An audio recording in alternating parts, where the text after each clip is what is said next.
Hi, everybody. I am live. Let's see. I'm looking for comments. Comment if you are here. Please send a hello. I am now live. Kristine Iandiorio, coach with Hensel Coaching and Consulting. Just going to wait for some people to pop on. I don't know if you guys can hear the lawnmowers in the back. It's always something. There is no one on yet. So I'm just going to sit for a few seconds because this is only fun if people join me. So, yep, 3 people. Can you guys hear me? Let me know in the chat where you're coming from and if you can hear me.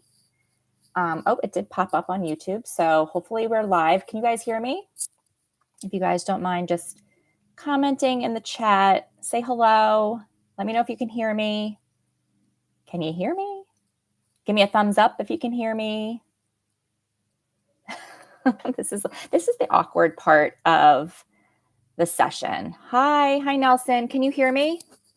Can you just let me know if you can hear me? Thumbs up. Can you hear me, Nelson? The only reason I ask is that I did this once before and no one could hear me. So I'm assuming you can hear me. Okay, great. So thank you. Hi, everybody. Thank you guys for being here.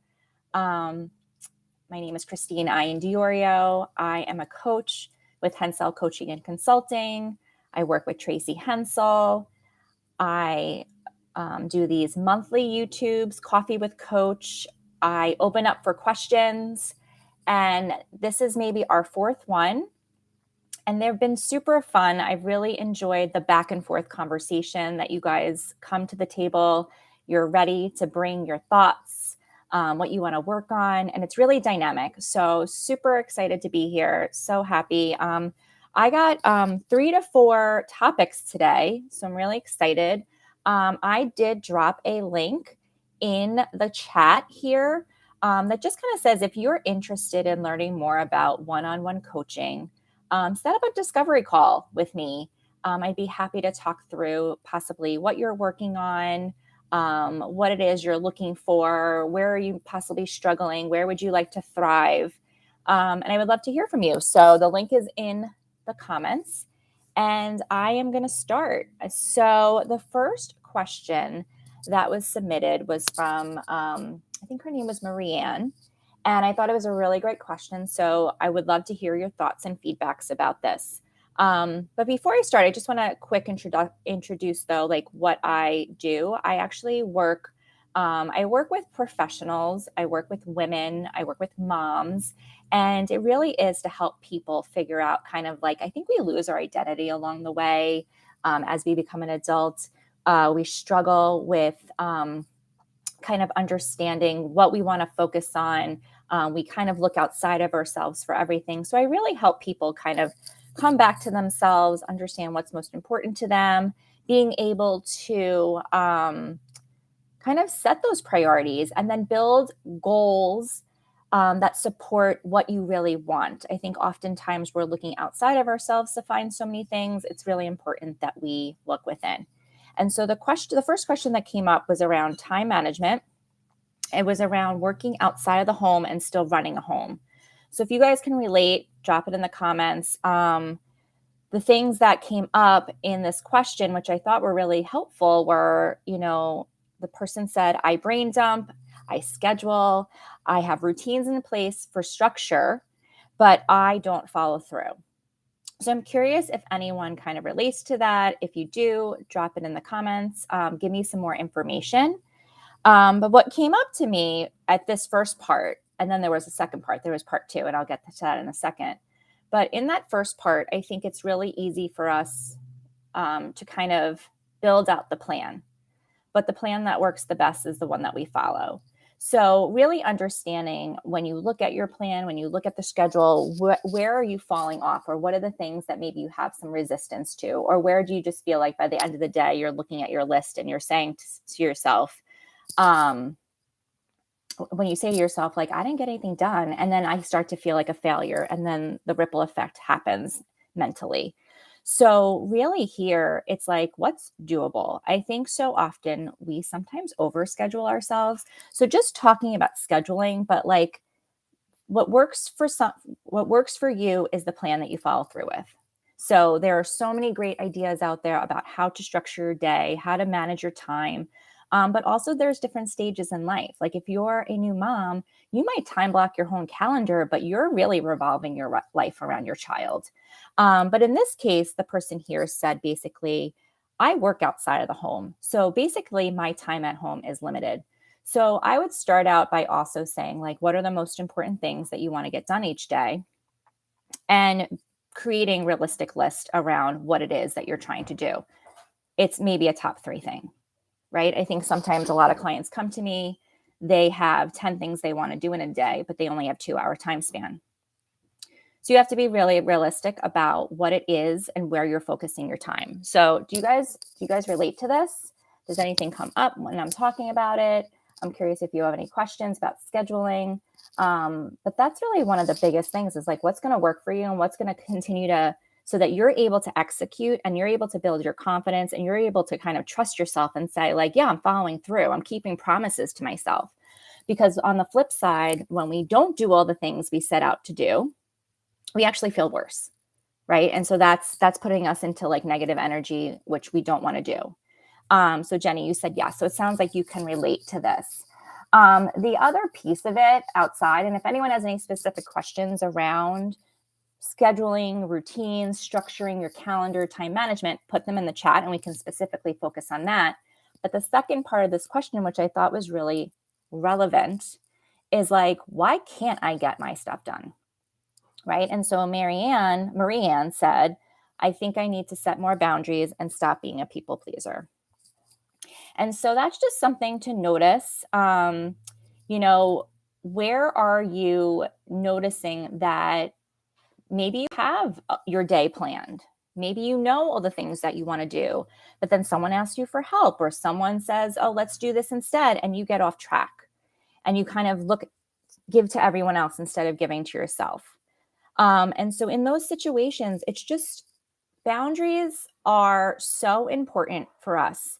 And I think where we are really able to step into our power is if we know what the plan is for the day and we say, I am not deviating from the plan, then it's a matter of just honoring yourself, right? And it's a matter of saying no if you have to, if something pops up, unless, of course, it's emergency.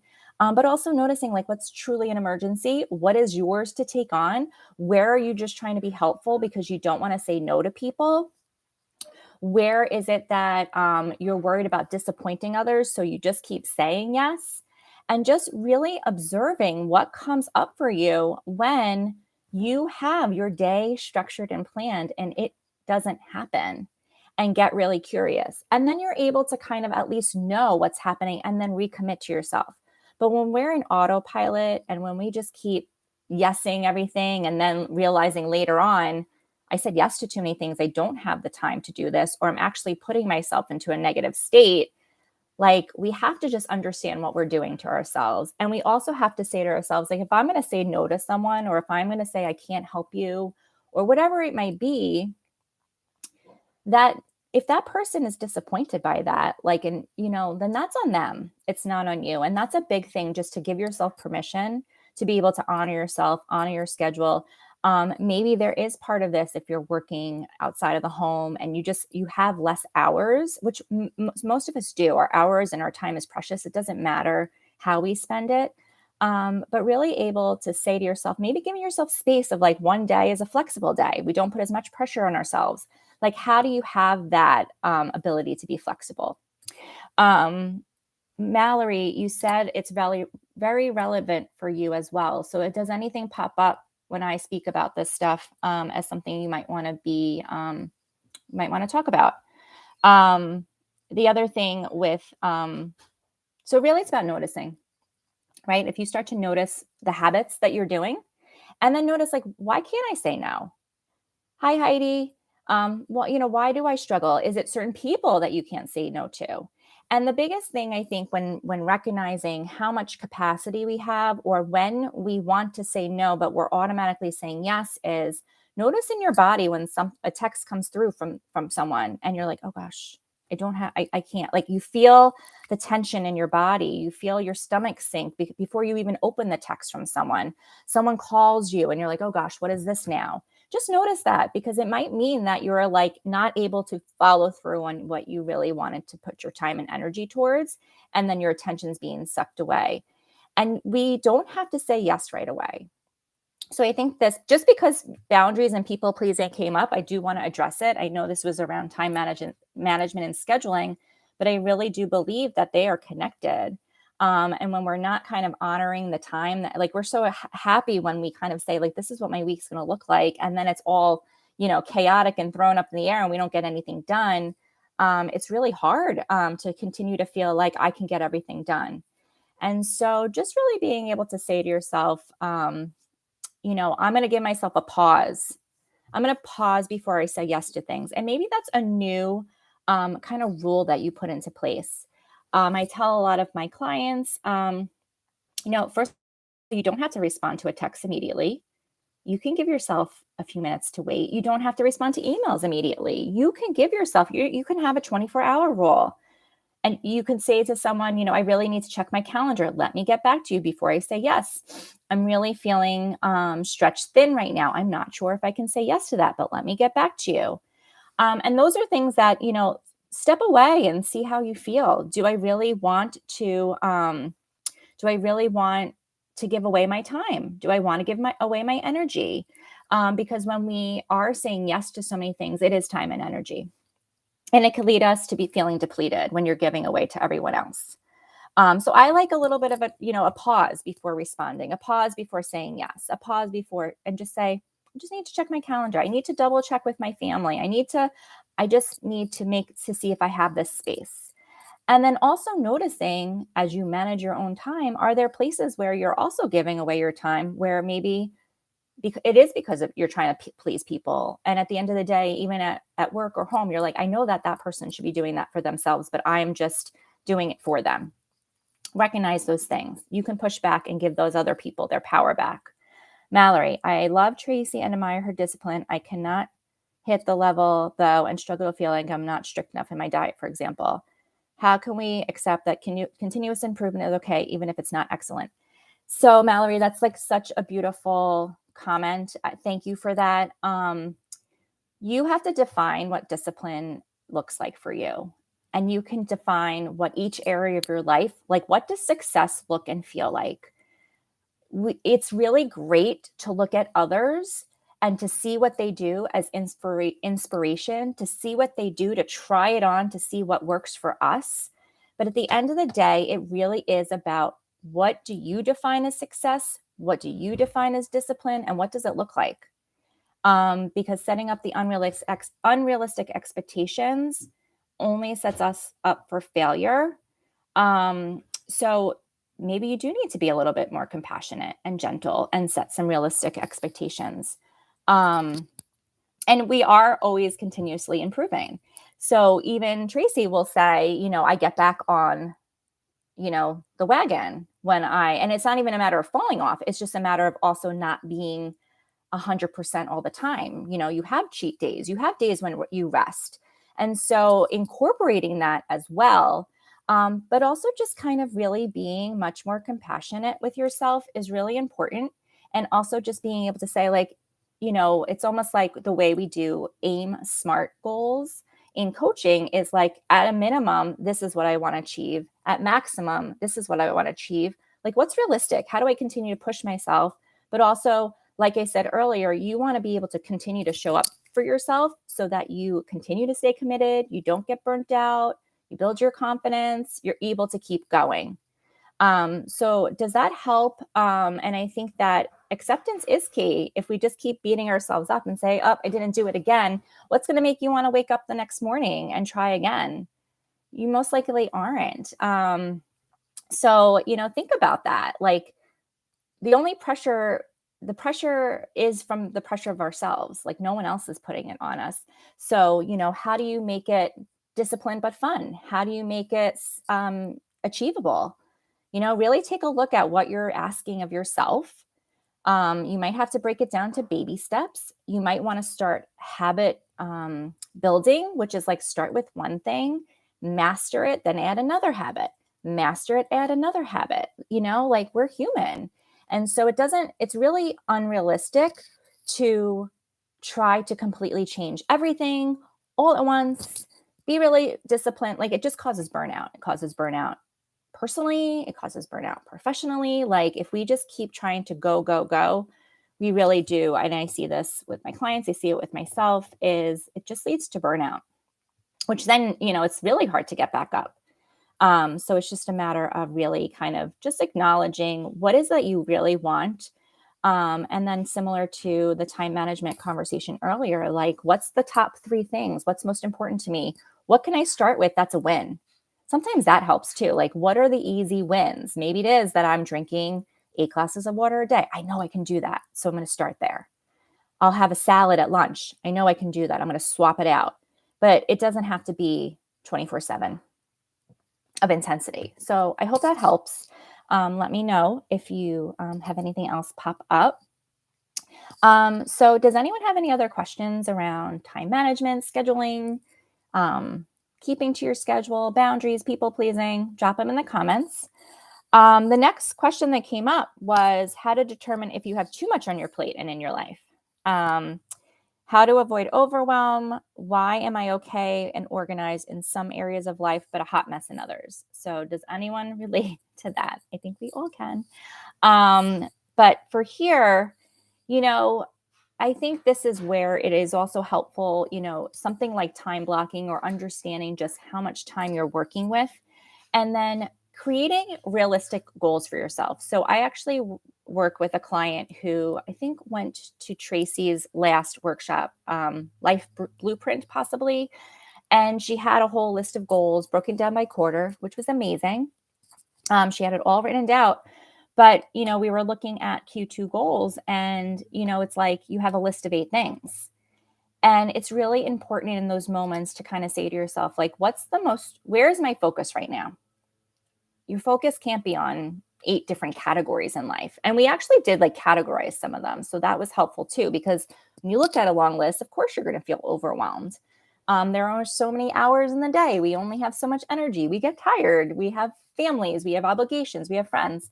So it was really helpful. We took a look at her list and we prioritized. We said, what's most important to me now? And then we actually moved some things to later quarters and we said, we'll revisit this as, Q3 comes up. But then we also had like a wish list and we put some things on the wish list and we'll revisit the wish list. You might find that, you find yourself kind of feeling like you do have more time suddenly in this season of life. Look at the wish list, like be able to take a look at, when I'm sorry, I just got distracted by the comments. But like you don't have, it's almost like, again, it goes back to like, how do you push yourself a bit, but also set yourself up for success? If you feel overwhelmed about something, write it down, take a look at that list. But again, it goes back to like, what are the top 3 things? What are the things that I'm doing that are not necessarily serving me? What can move off my plate? And really just taking a look at that. You will know if you have too much on your plate. You feel depleted. You feel overwhelmed. And it's not a matter of forcing and just continuing to push yourself because that's not going to work. So it really is helpful to kind of take a look at your list. And if there's something on it that's like not serving you or that like you just know, like, I really want to do that, but I'm just like realistically not going to get to that. Like take it off the list, put it on a wish list, but like don't keep staring at it because it's not going to help you and motivate you. It's just going to be like one more thing to do. And so, it's just interesting. And I don't know if anyone else relates to this. Why am I organized in some areas of life, but a hot mess in others? Like what's going on in that area of your life? Maybe it's not that important to you. So you just feel like you're not really paying attention to it. If it's something that you have to pay attention to, well, then you do need to readjust and refocus. But just really, it's like building that awareness and understanding like what's going on and asking yourself questions and getting curious. What are those areas of life that you're not able to master or feel like organized in? And what's one small thing, if it's important to you, to do. And I think if you just ask yourself questions, like the answer comes up. Like anytime a client is like, I'm not really sure about that. I'm like, well, okay, well, if there's one thing that you could do that would make your life easier right now, what would it be? Something comes out of their mouth, And so just get curious, ask yourself these questions to help you really navigate. And, not everything in life is going to be at a 10 at all times. So it's like the wheel of life. You have all these different categories. There are some areas, and it's interesting if you look at the wheel of life, which has, it's like finances, health, career, friends, family, love. Like there's all areas of life. And if you list on a scale of 1 to 10, what's the most important to you, that's very helpful. But then you can also understand like how much energy do I really have for that right now? There's seasons of life. So we have to kind of, you can't be a 10 giving 10 energy to everything at all times. So let me know if that resonates. I panic as unfortunately work wants me back, but doctors, organizing counsel, am I failing in life? Heidi, I think it sounds like, sometimes taking, I think this is really where it's understanding what is most important to you now, right? What is most important to you now? And there's no such thing as failure, right? It's like, how do I continue to learn and grow and move forward in the way that I want to? And if you maybe sit with, and I'm just making a speculation based on what you're saying, and I believe based on what we talked about last time, but correct me if I'm wrong if it was not you, is sometimes you have to say to yourself, okay, my doctor is recommending this. This is important to me. My health is utmost importance to me. So that is where my focus is right now. And letting the other things go. I understand like work, maybe there's a conversation to be had, and I'm not sure if you've had that or not, but sometimes we're pulling ourselves in so many different directions. But at the end of the day, what is the most important thing right now in this season? And if you focus on it, you may be able to get back on track so much quicker. Just saying, because I think sometimes it's almost like, it's like after you have surgery, right? They say, don't push yourself too hard. Don't do. And there we are. The first day we feel good. We're like running up and down the stairs. We're doing all these things. And then the next day we're like, oh my gosh, I can't move. So if you just actually had rested the first couple of days, by day 5 or 7, like you would be feeling better. But instead we actually set ourselves back.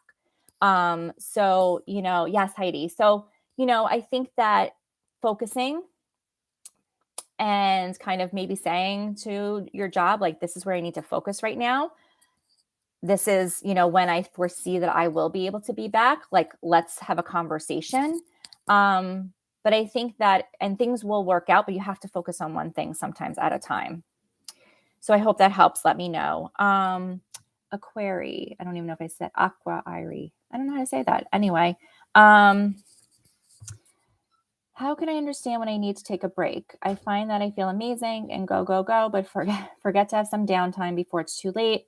And then I feel overwhelmed. How can I feel balanced? So this is really helpful. I think that so often we just crash, right? We're doing so much. And so it's almost like, what would that look like for you? What are you needing in that moment?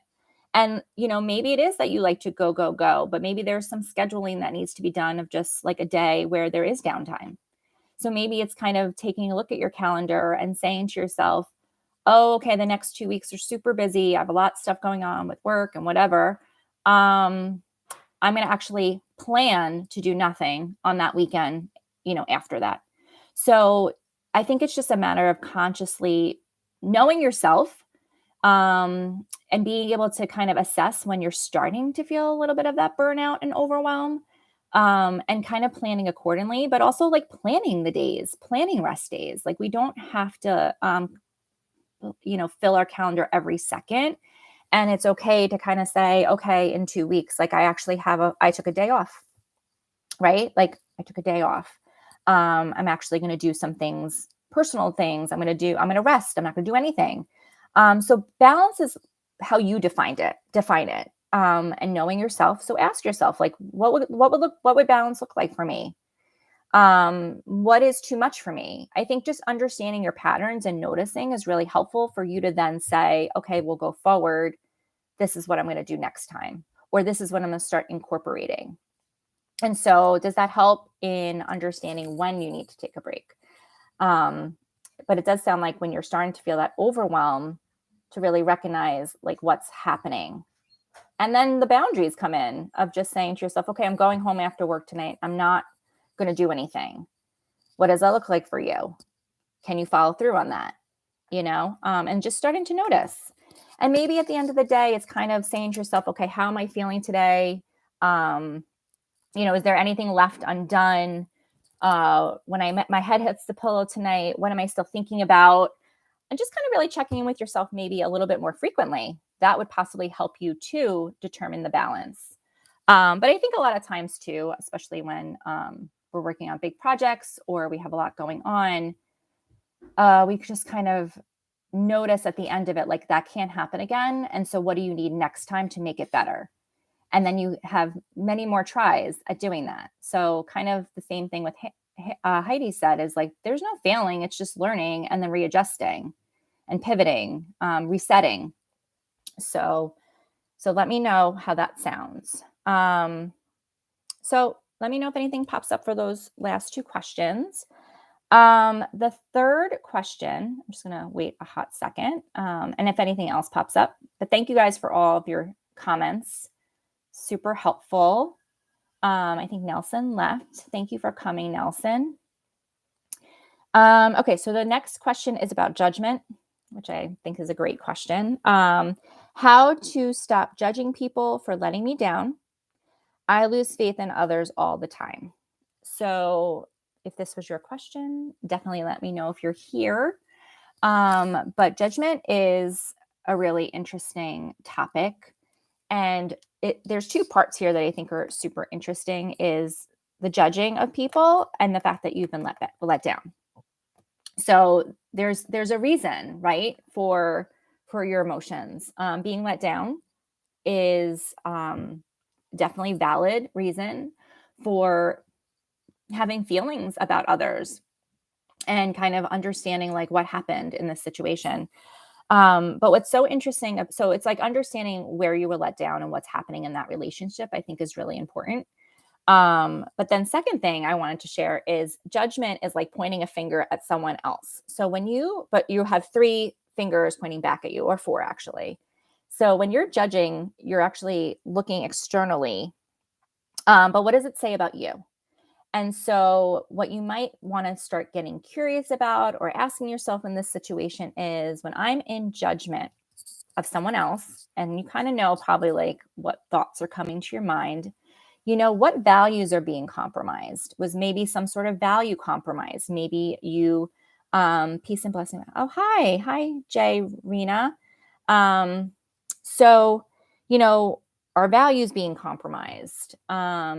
Are you jealous? Do you want to be right and you're not being right? Like what is coming up for you when you think about it?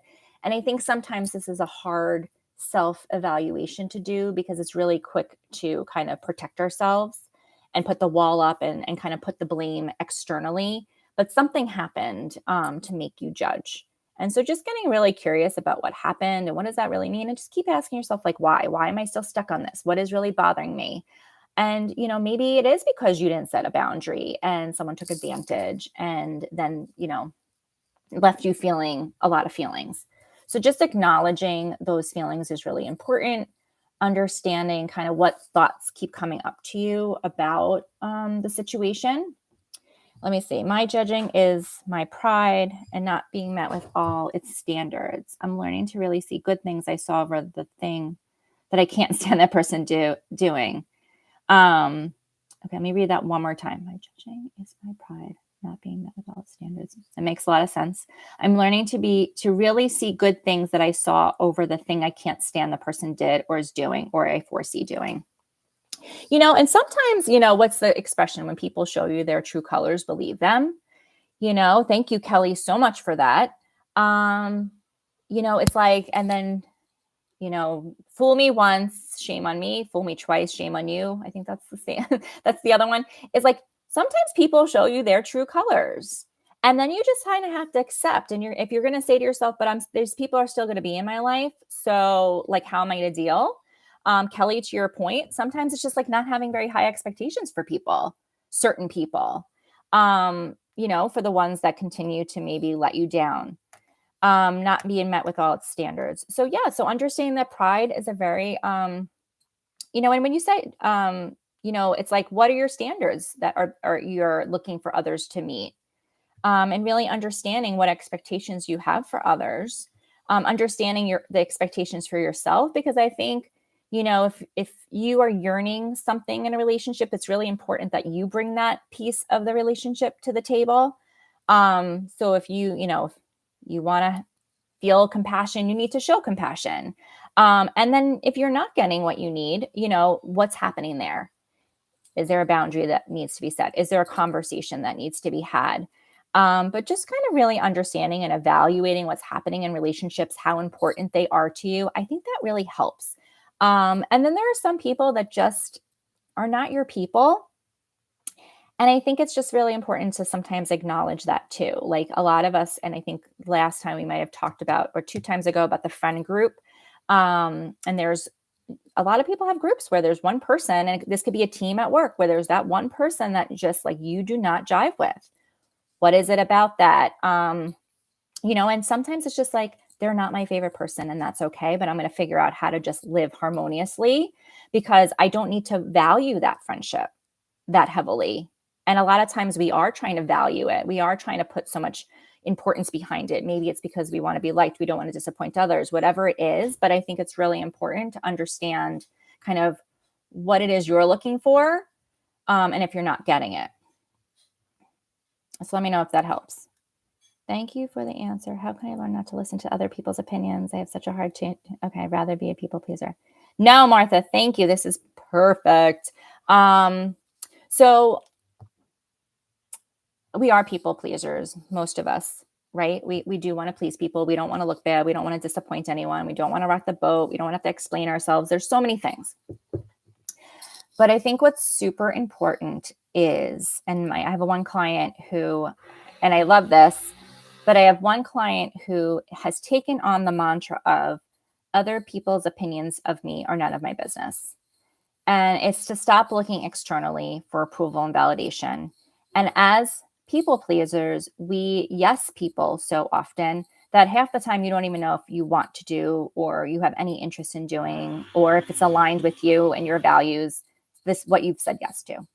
So it really just comes back to noticing when you are finding yourself in a situation, and when you do have someone saying something to you, and your natural reaction is just to listen and do, or, you've listened to their opinions, you take it in, just kind of like allowing yourself to get curious. Okay, that's interesting that you feel that way. But let it go, right? Because other people's opinions might not necessarily be right for you. And so then it is a matter of you trusting yourself and turning inward and saying, okay, well, what do I really want? And your body will tell you if you're like doing something that you don't want to do. You might, feel tension, stress. You might have a pit in your stomach. You may just like have resistance, and looking at like, what does that mean and what's happening here? So it's just really a practice in making the decision that you're going to not do it. Right. If you're noticing, you're in conversations, you're like, I feel like I'm listening to their opinions, but that's not aligned with me. Just get curious. So does that help? I think that, it's like really starting to look inward and ask yourself, do I even really want this? Does that matter to me? And then just acknowledging that what's right for you might not be right for them. What's right for them might not be right for you. Notice if you're in some ways asking for opinions. Notice how you're carrying yourself in conversations. And just noticing what's happening in these situations. And a lot of times, and this it might go into the next question, I have to read this, but like, we don't have to take everything personally, because a lot of times it has much more to do with the other person than it does with us. And we have to separate our desire to be likable and belong in certain situations, because if you want it to be true. And so that is just something to be thoughtful about. I'm just going to read Monica's comment. Hello. What if other people's opinions are very hurtful and judgy, and I have to keep meeting those people all the time and listening to their opinions about you? So this really does go back to, again, if they have opinions about you, that's fine. Like, I know it's really hard to have that separation, but also understanding, like, are these people that important to you that their opinions matter? If they are, okay. Like, there are some places where they are important, and then there's some places where they're not. So I think it's also like compartmentalizing of like, okay, whose opinions do matter to me and whose don't. But it really comes down to then understanding your truth and standing in your confidence. And if you have this desire to do something, but all your people in your life are like, I don't know what you're doing. Like, why are you doing this? But you're like, this is my truth. And if I don't do this, like, I am not living in alignment. Well, people might not understand you, right? They might, don't give your power away being affected by their opinions. Like, people might just not understand you. They might want to keep you safe. They might think that this is too risky and scary. But like, if you know what you want and getting really clear, it just makes the other stuff, you got to let it roll off your back sometimes. And, if there's truth in those opinions that you need to kind of maybe think about or look at or consider, okay, okay. But, everyone's looking through life through their own perspective, through their own lens. And all of that is, they might have reasons for kind of giving you those opinions. And if they're hurtful, do you really have to keep meeting those people all the time? I mean, at some point, if we are feeling hurt by someone all the time, why do we keep going back to them? And that's really hard. Standing in your confidence. Well said. Thank you, Justine. It's really important if you have someone in your life that's hurting you. And okay, so this is a great practice that I've been working on with some of my clients. I always go back to it is, what's the facts in the situation? And then what's the story that your mind is telling you? So if someone's saying something very hurtful, is it what are the facts? Understanding like what's really happening here. And then what's the story that I've created around it? What's the story that they're creating around it? You don't need to know their story, but also just like try to see like where people are coming from. And if someone is very hurtful and judgy, you also might just want to ask yourself why you're spending so much time. Why are you continuing to go back to those people? Or do you need to have a hard conversation? Do you need a boundary? So I'm curious if anything comes up for you, but that's like it's very relevant. And I think a lot of times we end up in situations where we're like, I don't even like being with this person. So you might have to start limiting. You might step back a little. You just set some rules for yourself, and see how that goes. So let me know what you think about that. I think too often we give other people too much power, and we have to take it back. But it also goes when also like understanding what we really want. Anything else? Anything popping up based on what we just said? I'm just looking at the comments. Thank you guys so much for all of this. There was another question, and it just was a topic, and it was about parenting. So I didn't get any more. My hubby and I are planning my way. Sometimes you just have to make yourself happy. Heidi, yes, you do have to make yourself happy. If you have a desire to do something, and it keeps nagging at you, give it some light, right? Because you can always change your mind. Nothing is permanent. And I think that's where, just you can give things a try. You can experiment. You can see if you like it. You can always change your mind. That always really helps to have that kind of growth mindset. Kelly. So Peg Hugh, and then I'll go back to Kelly. Peg, I just joined. What's this session about? So you can ask anything. We've been talking about kind of like boundaries, people pleasing, time management and overwhelm. So feel free to ask anything. Drop it in the comments. We have like another 20 minutes. Okay, so Kelly, I have a question. Can we have too much confidence and block people out? Give me more about that. Can you give me more? I just probably, it kind of, what comes to my mind when you write that is, when people are like, you're too much, right? But like, if you're just being yourself, then those maybe are not your people. So that's kind of what comes to my mind. And who are those people that are blocking you or blocked out, feel blocked out? So I'm not sure what that looks like. I think, let me know if something else comes to you, but too much confidence makes me think of those things where people are like, when people say you're too much, you're too, like whatever it is, like they're just not your people. But I think, a lot of times it's like, is it really confidence? Is it ego? That's another question is like, is it your ego feeling threatened?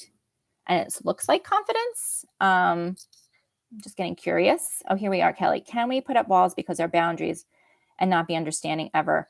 Kelly, that's a really, really great question. Really amazing. I think it's really important to understand why do we show up the way we show up, right? We all have certain perspectives. If anyone has done the ELI as part of, it's a assessment that we do in HCC, kind of like, how do you look at different levels? You look through life in different energy levels of energy. And I think it's really important to understand when you feel triggered. Why do you feel triggered? How does that make you show up?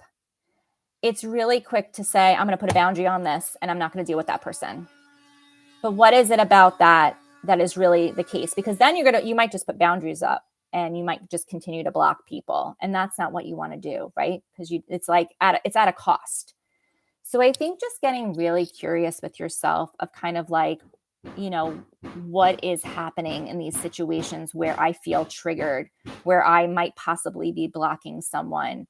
Get really curious. I'm just trying to look, because you can put up walls that maybe don't need to be there. Maybe there's something deeper happening that you need to explore. And that's part of the work that you can do with a coach, right? Because it's not easy to do this work on our own because we see the world the way we see it. So sometimes to poke holes in things to help us get curious, it's really helpful to have another person to help you do that.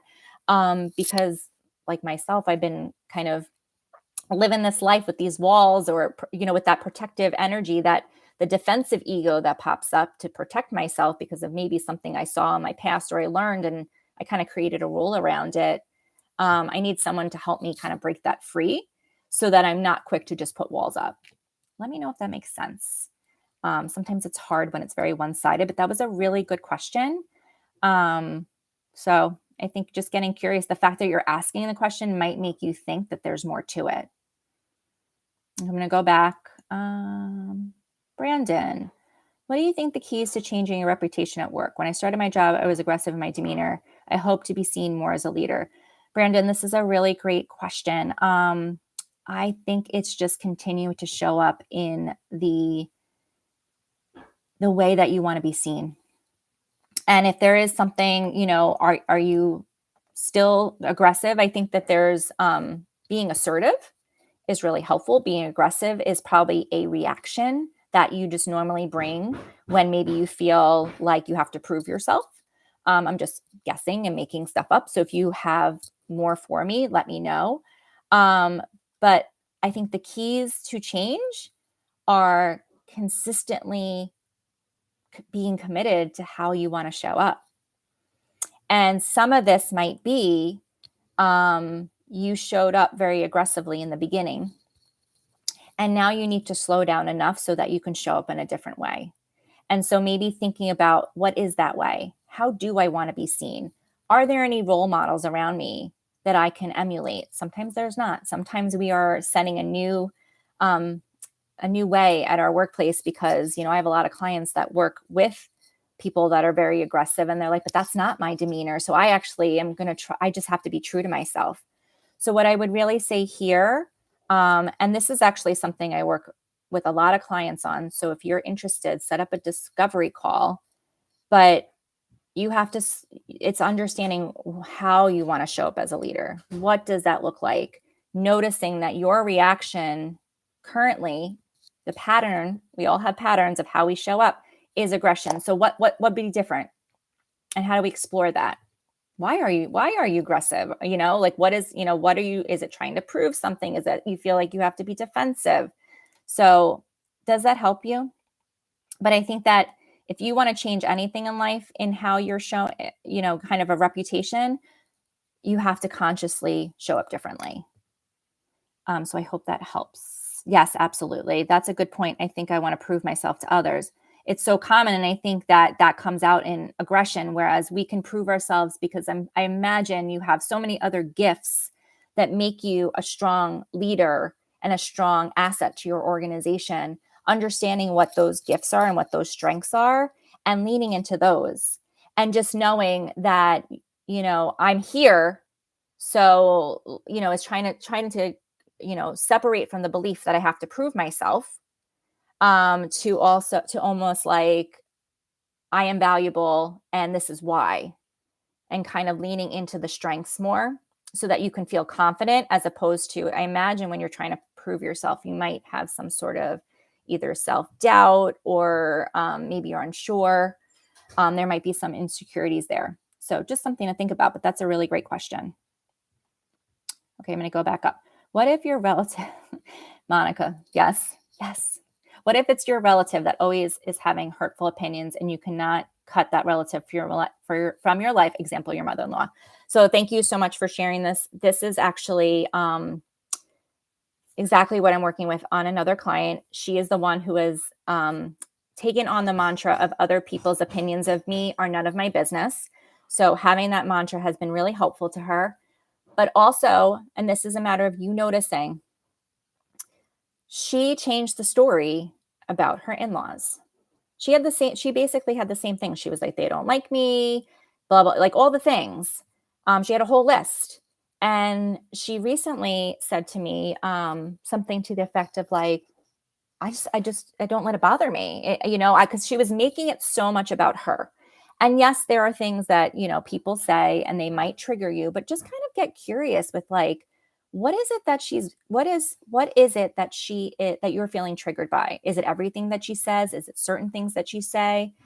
And then you're able to then explore it. So going back to the same thing of just like, what's the facts here?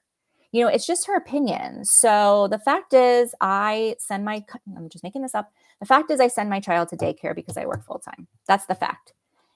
Your mother-in-law might have a lot of opinions on that, but that's her opinions. It's stories, and so the fact is this. And if I stick with the fact, then I don't, kind of try to like stop coloring everything with the stories. And so I wonder if you're able to kind of dissect a little bit, but also like what story have you created about your in-laws and how they treat you, or like how are you taking it personally? What are you making it about you? Just get curious, because there's something there, right, for it to bother you so much, because someone else might say the same things to you and you don't care. So just get curious. And is there a common thing that pops up that makes you feel that way? Is it everything? And it might just be you limited your exposure, right? That's another thing. Like some people, you're not going to change anybody. So you just have to change yourself, how you interact, how you see other people, but also like you can also give yourself some space. So let me know if that helps. But that is a great question and something that is so common. And I actually am working with a client on this right now. And the other day she got on the phone and she was like, yeah, just don't let it bother me. I don't ask. Because I think there were also a lot of times that she would like ask her husband things and it was like almost fishing for them to kind of say how they felt about her. But it was all in her head, right? A lot of the stuff was in her head. So just get curious. We all do it. You're not alone. So get curious about that. Let me know. Acquire. I don't know if I'm saying your name right. I apologize. Oh, I think it was Martha though. If this person has shown you who they are and have decided to keep the relation superficial, is it okay to want to? The person is trying to change.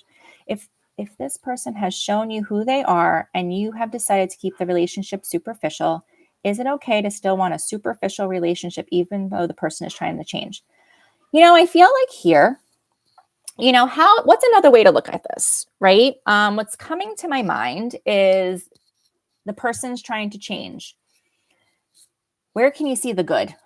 right? Like, how do we shift? Like, and, how are you looking at the relationship? Like, and what does that mean to have a superficial relationship, right? What does that even look like for you? Like maybe there's a reason you want to keep this person in your life, like, so you're obviously choosing to keep them there because it says, you've decided to do that. Um, and is it okay? You're the one who gets to determine if it's okay or not. There's no rules. There's no one that's going to say that's okay. Like the only time it's not okay is when, we're being abused and all the, serious things here. Like here, it's just like, do you want that friendship in your life or not? And if they are trying to change, then you might have to give them the benefit of the doubt. It might help you to look at it differently than just like, I don't know. Does that help? Let's see. There's more. Oh, there's limited words of that. Who even knew that? I didn't even know that there were limited words in this. Oh, okay. So let me know, Martha, about that. But I think that you get to define the relationships in your life. You get to define if you want to keep people in your life. If someone is trying and you're like, I want to give them a chance, then it's also helpful for you to change that story, because I think so often we have the old running story in our head and we make an assumption like, that's just how you are, that's how you'll always be. But people can change. And maybe there's a conversation to be had acknowledging that she's trying. I don't know. So it's very hard also to do this one-sided. So I appreciate you guys bearing with me. How do you take your power back? So we give our power away. We look outside ourselves for answers, for approval, for validation. And a lot of times you take your power back by really just connecting to yourself, being kinder to yourself. It's like giving yourself that self-love, giving yourself permission to say no, giving yourself permission to know that you have choices and you don't have to go along with everything that everybody else is doing, right? You have a say in your life. And it doesn't have to be that you're completely selfish, but it means that you pause and you make choices that serve you and you feel really good about them. And that's how you take your power back. I think so often we're just going with the flow. We want to be part of the herd, right? We just don't make waves, or, we give our power away. We let people make decisions for us. And I think taking your power back is really about you understanding what you want and making strides to get there and feeling good about it and allowing yourself to feel good, because it's really all about energy. Does that make sense, Patty? That was a really great, I love that question so much. I'm so glad you asked it. Peg, how do you protect your energy as a coach? Sometimes clients can be very negative or have heavy energy. Do you ever feel drained by their energy? Peg, that's a really great question, and it's applicable to clients. We all have the draining friend.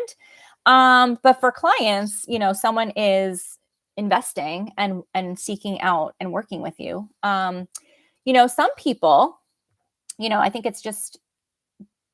it really is a matter of detaching and not getting in people's boxes. I think that sometimes, and I've had clients before where their situation was very draining. You have choice as to who you work with. So if there is one client that maybe is exceptionally draining, I think it's really important also to note maybe if therapy is needed, if the relationship isn't working, if they are continuing to come back to you, and this could be applied to a friendship, if they keep coming back to you with the same negativity and conversation and not wanting to change, that's a good place to ask the question of like, you made an investment in coaching. Coaching is about, leveling, going to the next level, but it seems like you're really stuck. Like, how is this serving you? How would you like to see it serving you? And I think even with friendships, we know the same friends that just, or anybody in our lives, it's the same negativity over and over. It's sometimes we have to separate from that. And I think the thing with coaching, and also with friendships, we don't have to fix everything. I'm not there. I'm there to hold space. I'm there to help guide you. And even, with friendships, I think a lot of times people feel like someone comes to me and then I need to fix it. We don't have to take on other people's stuff, right? We can say to them, do you want support? Do you want me to listen? Do you want advice? Like, I think it's helpful to understand like what someone's looking for from you. But I think it's also really important to acknowledge like what it is that you're doing and maybe the pressures you're putting on yourself. Because as a coach, we're there to listen, we're there to validate and acknowledge. We're there to ask some really good questions. But just notice if you're putting any pressure on yourself to fix something or to solve a problem, and that's not helpful. So I hope that helps. Let me know, Peg. That's a really great question. And just something I think it's also like, I think it's a really good question. I think people, anyone can kind of say like, what do I do with negative energy? Brandon. Okay, Monica. Thanks, Peg. Well, my mother-in-law already told me that she wants me out of her life and that I keep turning her son against her, which is not true, but our situation has to keep meeting her. So Monica, I think this is where, like, again, what's true and what's not true. I would say limiting the exposure. I would say that maybe there's an opportunity for you to have a different relationship than her son. I think that's where take your power back. And like, if I say to you, what does it look like for you to take your power back? What comes to your mind? I'm curious if something comes to your mind. Because I think deep down, you probably just want to have nothing to do with you. But if you can see one small change, and maybe it's that, I would speak up in a certain situation. Maybe I would share my thoughts in a certain situation. Maybe you stay quiet. Maybe you get defensive. What's one thing you would like to change about the situation or the when you're together? And see, like, what comes to your mind if you ask that question to yourself. I'm curious. But thank you so much for sharing. Thank you. And you're not alone. There are so many people that go through very similar things in life, and relationships are very hard. In-laws are hard. Okay, we're going to wrap up soon. So if anyone has anything else, put it in. But okay, I'm happy the person's changing, but I don't want a close relationship. Yes, Martha, that is, I think that's what happens in life. But for you to acknowledge that there's so many people in our lives and they all don't need to be like, kind of like what we said before. They don't need to be at a 10. Right? So you get to decide, like, that's just my acquaintance that I do this with. That's this person that I do that I just have someone that I play tennis with. I have someone that I do this, she's in my book club. Like, everyone doesn't need to be a really deep relationship. And so I love that you also acknowledge that it does not need to be a close relationship for you. So with that, it's almost like bless and release. Like, you just acknowledge, like, and for you, maybe that's where you also say, this is what boundaries look like for me, or this is what that looks like for me to not have a close relationship. Maybe if she is going to something, you don't drop everything to make sure that you get there because it's not that important to you. So that's where, again, it goes back to taking your power back, because you get to decide how you show up. You get to decide where you put your time and energy. And when you start to really make those decisions, I would say at the end of the day, just to like round this all out, but like, notice when you are doing things that are good for you.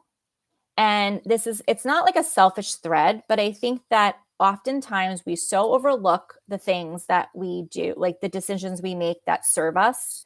But it's energy. And so if you give a little less energy to the thing that depletes you, you have more energy for other things. You can show up differently for your family, your loved ones, for work, if you're not being drowned in that negative energy. And that's what this is all about. In all of these questions, it's just like, okay, where is my time and energy, and how is it best served? It's not best served if you're just like depleting yourself.